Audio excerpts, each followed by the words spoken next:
Hey, Steve, I got a question for you. Yep. Do you like, when you were growing up and you went to those carnivals, the ones that came to your town, did you like cotton candy? I I have to say I did like cotton candy, but as I got older, I don't like cotton candy. Well, this conversation today is about cotton candy chats or mindful, deeper conversations. And which ones do you have around the dinner table, around the water cooler, and that? It's a good one, don't you think? It is a very deep conversation. You'll Deep. want to stick around and watch all the way through the end. Absolutely.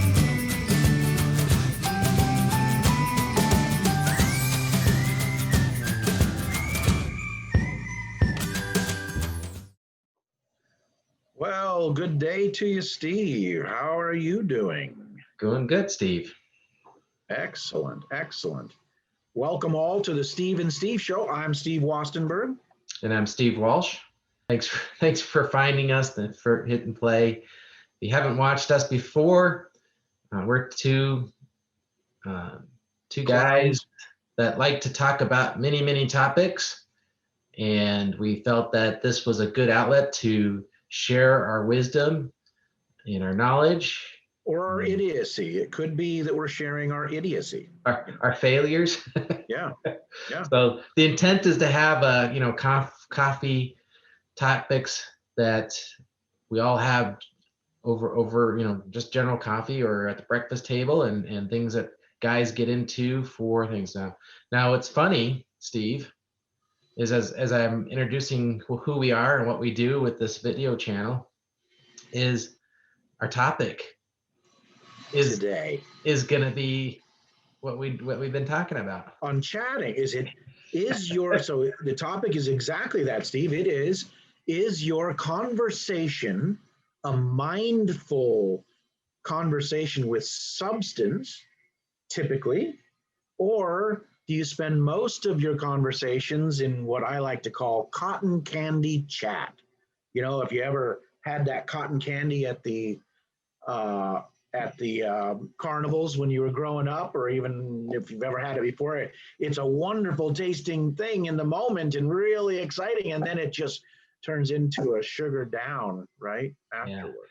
Yeah. So another the way I like to look at those type of conversations is the cooler conversations, right? So you have, I haven't been to our office in a while, but generally they have a water cooler where people go and refill their coffee or their water cup or something, little snack room or snack area. In those conversations, you're acquainted with people, you're friendly with people, but you never really get down to a deep conversation that has real substances. So the conversations that you may hear at the water cooler are, how's the weather? It's cold outside. What's that sports team doing? Yep. What do you got going on this weekend? Yeah, where are you going? Yeah. Kind of really stuff that, do you really want to say anything here? Yeah. So let me ask you this, Steve. So that's the cotton candy chat kind of thing, right? Mm-hmm. It really just doesn't have a lot of substance. It's sugary and rumory maybe, but it doesn't, walk away going, oh, wow, what's some sort of inspiration that you got out of it normally. Yeah. On the other side of it is a conversation that really does have substance, and that you both, it's a back and forth, and you really, when you walk away from that, you have this deep sense of, wow, I either learned something, conveyed something, grew out of that conversation. Mm-hmm. So my question for you, Steve, is when you're at the dinner table, are your conversations cotton candy chats or? Yeah.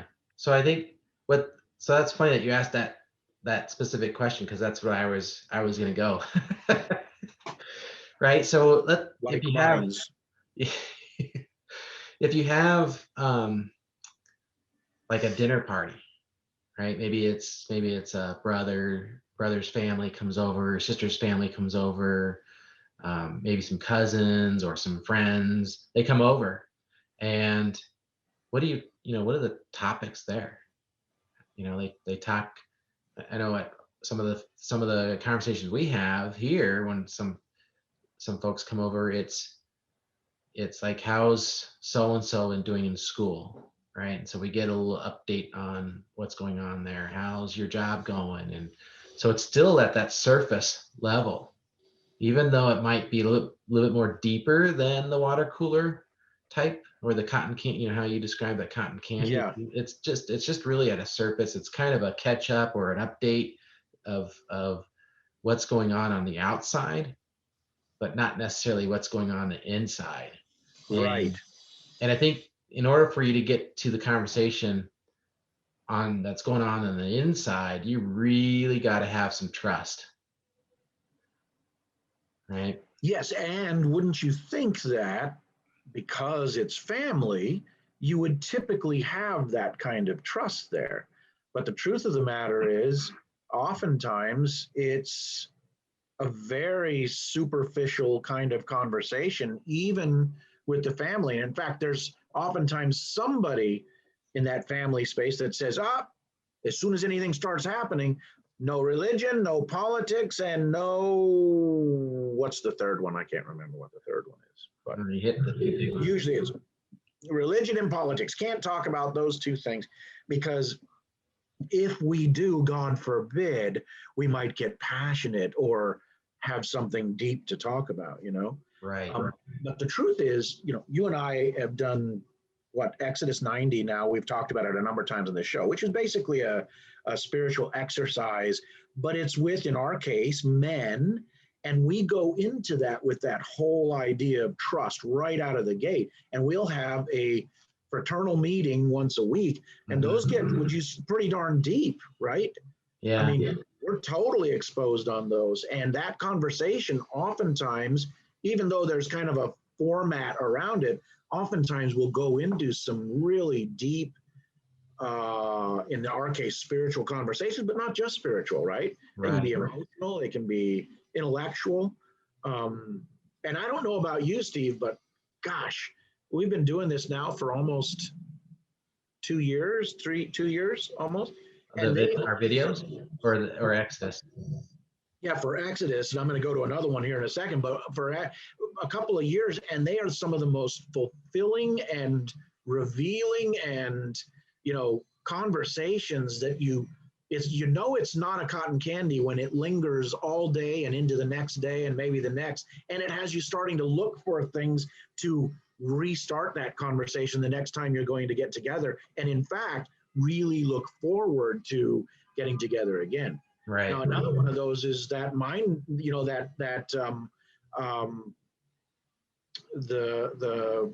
oh dear, mind, I'm not remembering. Mastermind. The mastermind that you created, you know, where we get together, and it's more on a business side, and you know, what you're doing with your business life and with your personal accomplishment kind of. But we talk about a lot of stuff in there, right? It's not surface. I mean, it doesn't stay surface. Right. We're talking about those conversations that matter, right? That conversations that matter, or cotton candy chat. That's right. Hey, that might be the title. Yeah. So even in both of those, Exodus or the Mastermind, we set up the framework to allow that trust, right? We go into it, everyone agrees that there's a confidentiality level, and that, you know, it does take a little bit of effort and intent from everybody that's involved to go to that level, right? Because it's a group, it's different. Like, you know, when you and I are talking and we build a relationship and we get to a certain trust level because of, you know, we become really good friends. Yeah. Share those things. And I think people can have those conversations with one-on-one with their brother, their sister, maybe with their parents, you know, their spouse. But to have that conversation in a group setting is unique. It is, Steve. Because I've had the conversations with my sister, one-on-one. But if I was at a dinner table with my other siblings, I would not go to that level. You bring up something with that just came to my mind. It's really good, fertile ground for practicing that kind of depth in a conversation, that mastermind, or that, in our case, the Exodus 90, kind of a spiritual journey. Because what it does is we talk a lot about, your financial IQ, your business IQ, but what about your conversational IQ? Those kind of conversations really lift your conversational IQ, which I think then makes it so that you can go into a situation like the family and start to have some conversations that make it deeper. And as long as you're going in with some respect, I mean, let's face it, conversations like these can get a little more heated because there's passion around them. And that's why it's uncomfortable for a lot of people. They don't want to. It's out of their comfort zone, right? Right. They want to go into the place, but go ahead. And people, by the way, I'm drinking coffee. I don't know what you're drinking. I'm drinking coffee as well. I thought about that when I took a sip. We didn't introduce our drinks, but hey, it's raw. So the conversations happen when someone goes to that vulnerability state, right? They put their guards down, and they truly show how vulnerable. They share emotions and stuff that's going on in their thinking, and they allow people to take a peek in what's going on in their head. And that's when that trust is extended, right? And as long as that person that's receiving that information doesn't betray that trust, then those conversations can continue, and then the relationship builds deeper. And to do it in a group setting, right, where at the mastermind, and there's a lot of stuff we don't touch base in mastermind, where you and I, and even really in the Exodus 90, we go to a different level because it's spiritual focused, versus the mastermind is goal focused, right? Yeah. You still don't, you're not going to go at your work or other places. You may not share a lot of your goals and your frustrations around your goals. So you still have to have that level, but it's two different groups and two different conversations, but definitely at that lower, I don't know if it's a lower level or a higher level, but there's definitely a different level of conversation that's happening, and trust is a huge component of that. And you only get that trust when both parties are extending the trust through their own vulnerabilities of sharing stories. Right. And I think you've touched on something else here, that is, when we talk about the cotton candy chat or the water cooler kind of discussions, oftentimes rumors and gossip kind of go into that, right? Mm-hmm. Because they're pretty easy to do. Well, those rumors and those gossiping conversations are part of the reason why people don't want to have the deeper conversations in another time, because they're afraid of that vulnerability, and that might get talked about around the around the water cooler or in some cotton candy chat, Right. The truth of the matter is that I think, anyway, that this whole idea of tolerance tends to shut down those kind of conversations, because the minute you say something, well, that's not being tolerant, and you can't go there. And then you say something, no, you can't do that because that's not you've got to be tolerant. So the idea of tolerance is that, I'm going to be open-minded to you, but the opposite of that happens so often with this idea, with this tolerance, because you just say, well, you can't go there. No, we're not going to go there. You don't talk like, you can't be in that. Right. And a big part of it, Steve, I think you're right, comes from that lack of trust, that inability maybe even to trust people.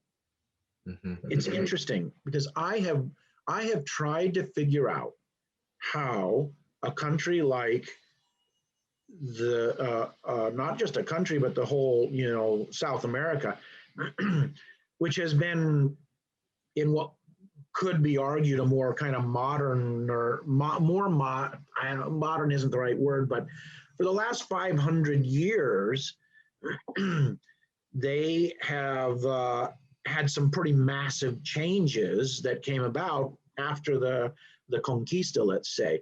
All right. But a lot of the countries have remained in, I don't want to say, I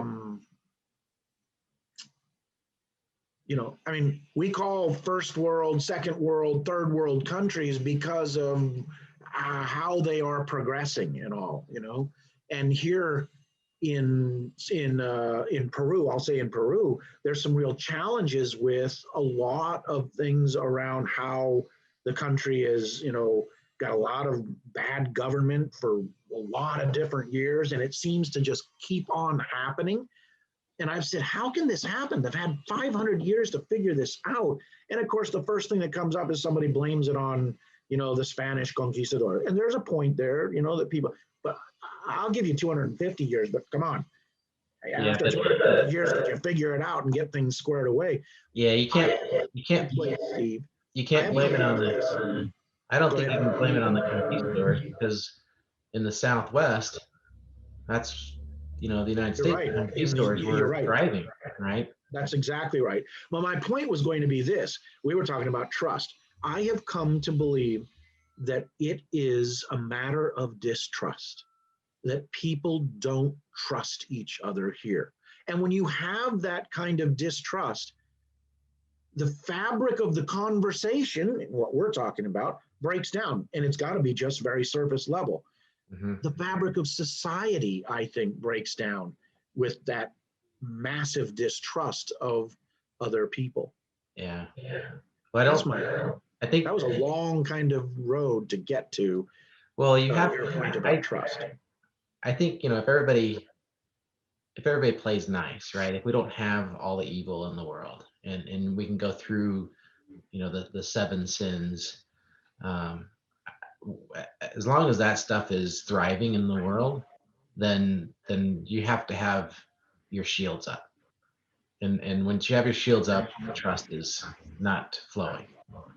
So, but we're doomed. You just said we're doomed. I mean, there's no way around it. We're doomed.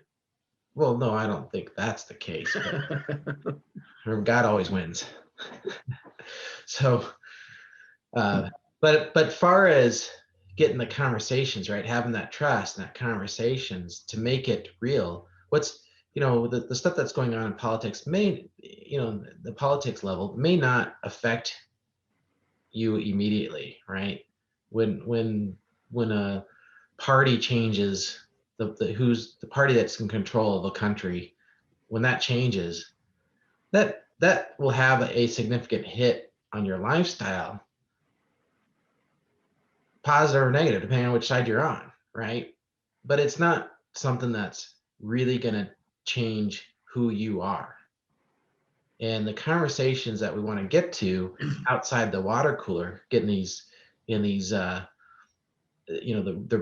conversations that matter are the ones that have impact on you right away. It's the ones that have inspiration, the motivation, helping you get through the junk that's going on in your mind, the negative thinking and the disbelief and the doubt, and help you accelerate through that stuff. And you can only deal with that when you trust somebody to share what's going on.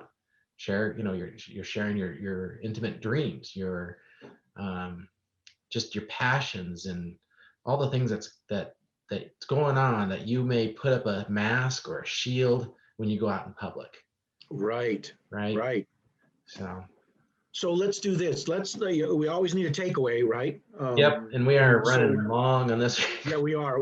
But I think they're going to like it. We'll see. I never know if people like this stuff. You got to comment, people. Come on, say you like it. Tell everybody about it. But the takeaway for what I'm suggesting here is that the next conversation that you have, people, at your dinner table or with your friends or with your just a casual with your family or wherever it is, how about trustfully, genuinely, carefully, in the sense of not bringing a hammer down, but you bring up something that is not cotton candy and you have a deeper conversation. And maybe the first time you do that, that conversation doesn't really go very far.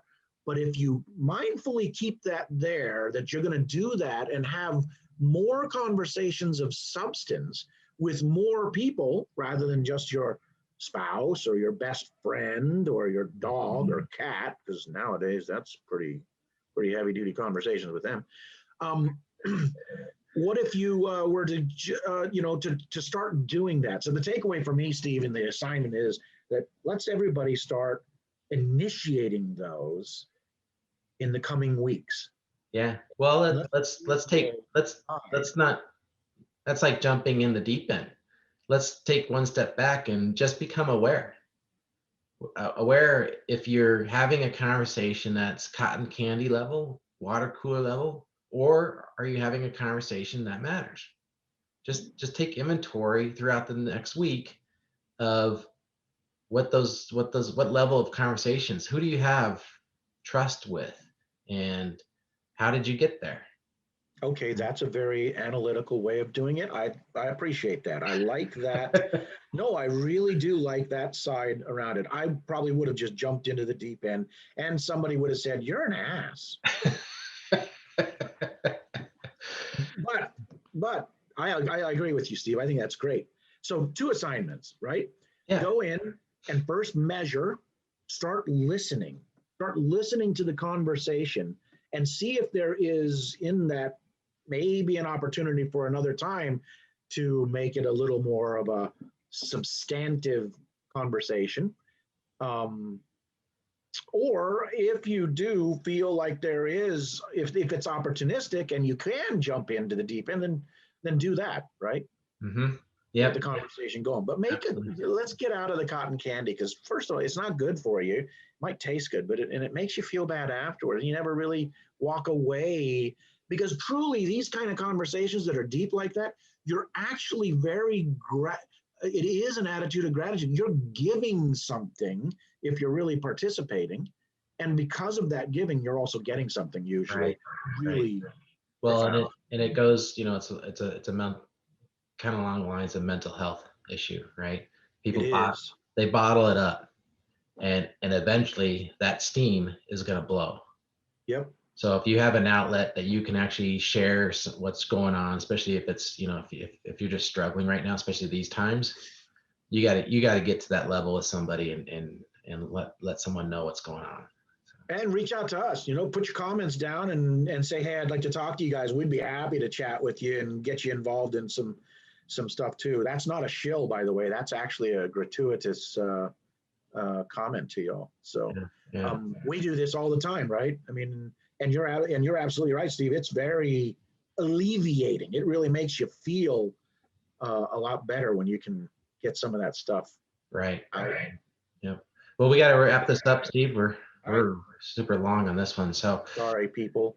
Hope you enjoyed it. Yeah, thanks for hanging in there and listening and watching our conversation on a deeper level.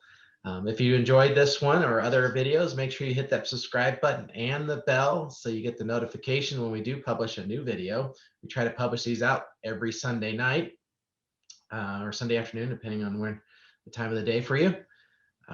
And do good stuff, man. And tell some of your cotton candy friends about it. Yeah. All right, Steve. You got anything left in your cup? I do have a little bit in here. So cheers, Steve. Always good to talk to you, man. Yep, cheers.